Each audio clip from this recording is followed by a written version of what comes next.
What's up, world? Welcome to another episode of A Minute with Miles, where we focus on positivity, progress, power.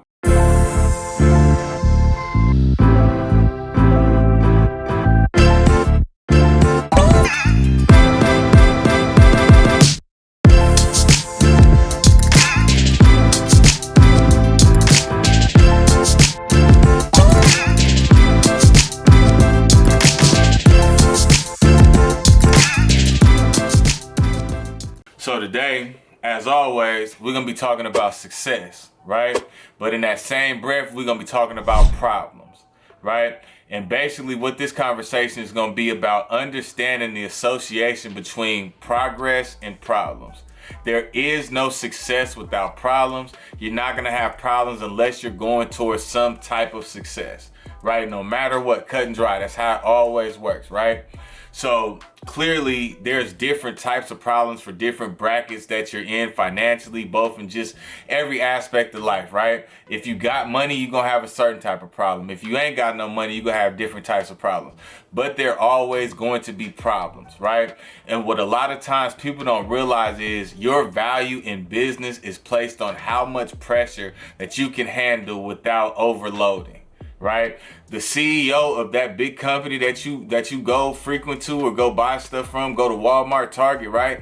The CEO of that company doesn't necessarily mean that they're smarter than anybody else that works there. It doesn't mean necessarily that they even worked harder than anybody that works there. They're just showing that they're the type of people that can navigate a team through issues, right? Without overloading, without everything going array, right? That's all that they're saying.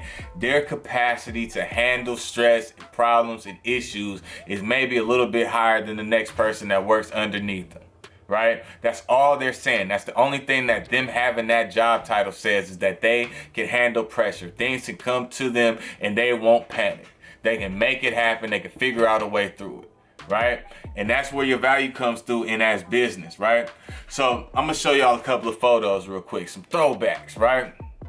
So here you see in this picture right here, right? This looks like a happy young fella. You know what I mean? Got a few bottles of some exclusive champagne on him.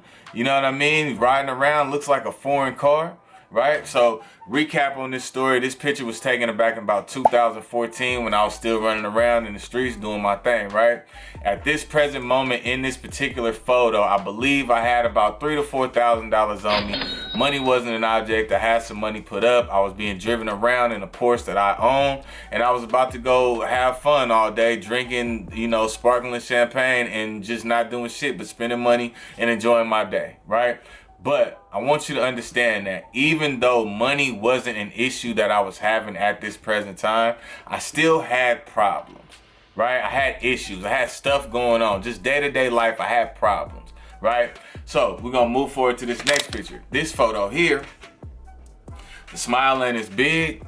You know what I mean? I'm not in a foreign car. I'm not looking like I'm living too good at all, right? Actually, in this photo right here, this is actually the photo I took my driver's license picture in. I was homeless around this time. I was sleeping in a vehicle. I had no motion. At this time, I probably had maybe $200 to my name in my pocket, because that's the only place I had to have money. I didn't have nowhere to live, right? And in this photo, I was waking up from being asleep in a parking garage, about to go to the DMV and get a new ID or whatever the fuck, right? Because I remember I had that on. But I want you to understand that even though in this particular scenario, I didn't look as happy, right? I was still happy as I was in the other photo, but I also still had problems, right? There were still issues and problems that were surfacing in my life. I still had problems, right? And that's what I'm trying to explain to you. My ability to not ever just be like, you know what, fuck all this shit. I'm done with it. I'm tired. I tried. I lost. Blah, blah, blah, whatever the fuck it is. That is the determining factor why I am so adamant that I will be a successful person, right? It's not because I feel like I'm better than anyone.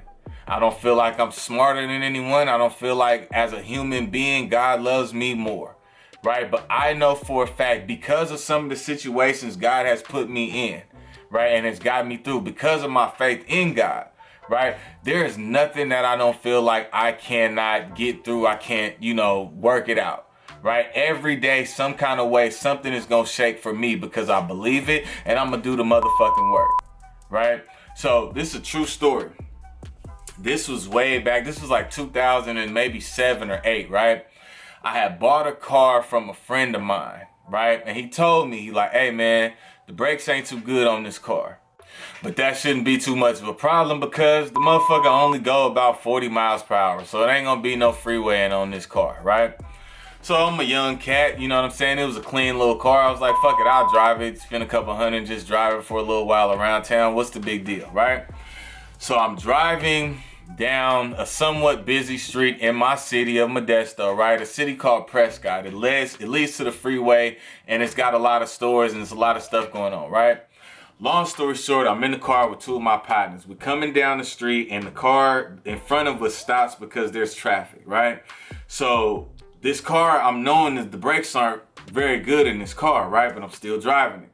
So I have enough time to see that this individual has stopped. And I also can understand that with my depth perception, I'm not going to be able to stop in enough time without hitting this car, right? So I think quick. I'm driving, I see the lights on, blah, blah, blah. There's nothing I can do. The horn's not even working for me to alert these people, right? So what I did was I swung out a little bit this way, and there was a parking lot for a restaurant called Hometown Buffet on Prescott. Anybody from Modesto, y'all know this spot. So I go around like this just to take some of the momentum off the vehicle, and I go to turn into the driveway to avoid a collision with the car in front of me, right? Not only does that happen, right? So I wiggle through it, right? As I'm getting into the parking lot, there is another individual riding a bicycle right across the path in which that I was supposed to go. I'm not lying about this. I'm telling you the truth. So as they're going into this park and I'm turning into this parking lot, I have to turn again and wiggle around this individual now so I don't hit the pedestrian that's coming across the parking lot, unbeknownst to them that I'm driving in a car with no fucking brakes, right? So I'm saying that to say this, right? If I was the type of person to be like, oh shit, man, it's a car in front of us, we ain't gonna make it, fuck, man, I don't know what the fuck we're gonna do. 9 times out of 10, we would have crashed the car and people would have probably gotten hurt, right? I didn't do that. Was I feeling it? Maybe. Absolutely. Oh shit. Oh damn. Whatever the fuck. What are we going to do? Right? But in that moment, I was able to think wise enough and smart enough and quickly enough to avoid a collision and a whole bunch of potential problems that could have presented themselves that afternoon. Right? And I'm not saying this story to brag and be like, I'm so fucking cool. I'm not. Right?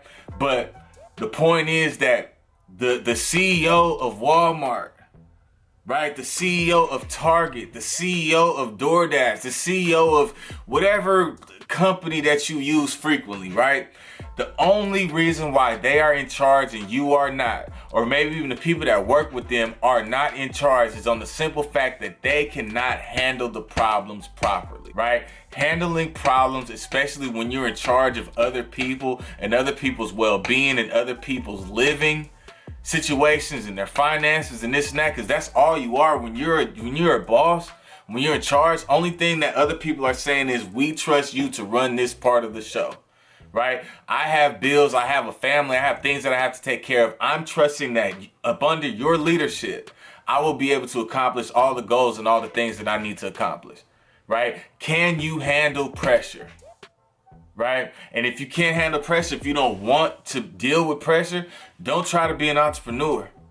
Don't try to be an entrepreneur. There have been times, countless times, right, where I've had things lined up. It's beautiful. It's gravy. Everything gonna be smooth. I got everything mapped out, blah, blah, blah, whatever the fuck it is.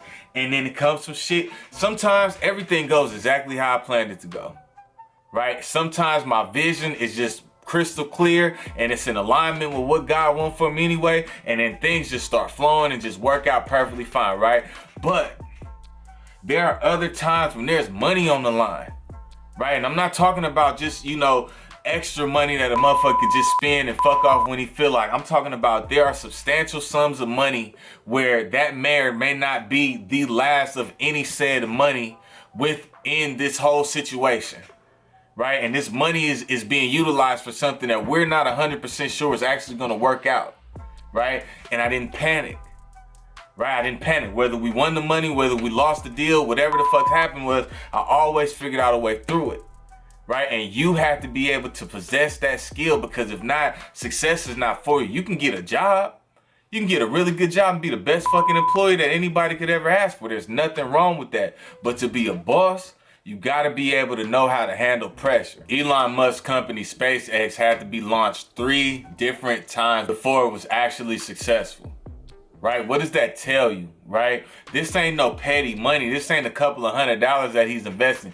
These are millions, tens of millions, hundreds of millions of dollars that he's gotten from investors and other people, right? And all this stuff is on the line, right?